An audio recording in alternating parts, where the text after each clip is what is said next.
हाथ में फीता लीलाक पर टीका चढ़ हीरो हुंडा जूता पहले खाना खाई हो बाकी खाने पेशाब तू करो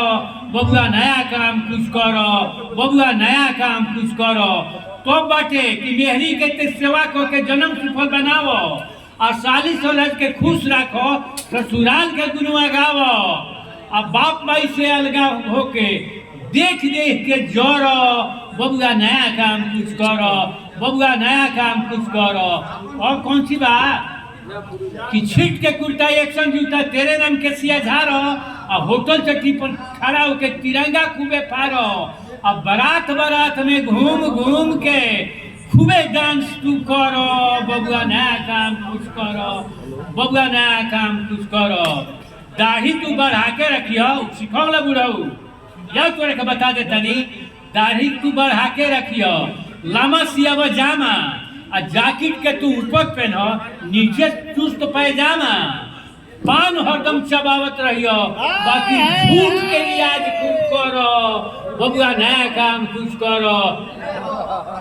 ऊंच नीच के भेद बताइयो ऊंच नीच के भेद बताइयो जात के दिया नारा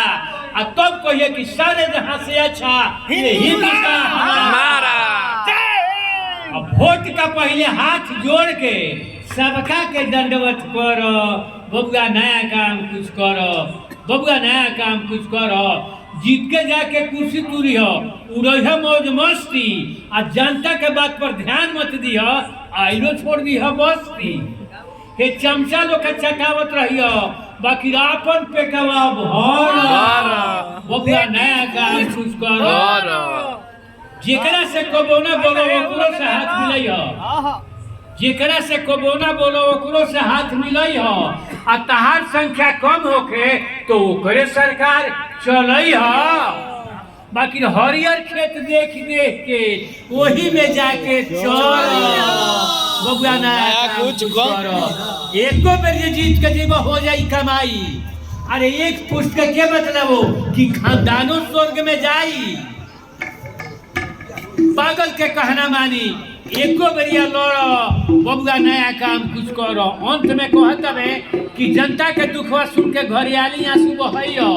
आ पेपर पत्रिका अखबार में गरीब के मसीहा छपवइयो कहलिए काहे खातिर ना गुरबक ये कहू घोटाला हाथे लाग जाई तो पितरो लोका संगे करो बबुआ नया काम कुछ करो बबुआ नया काम कुछ करो।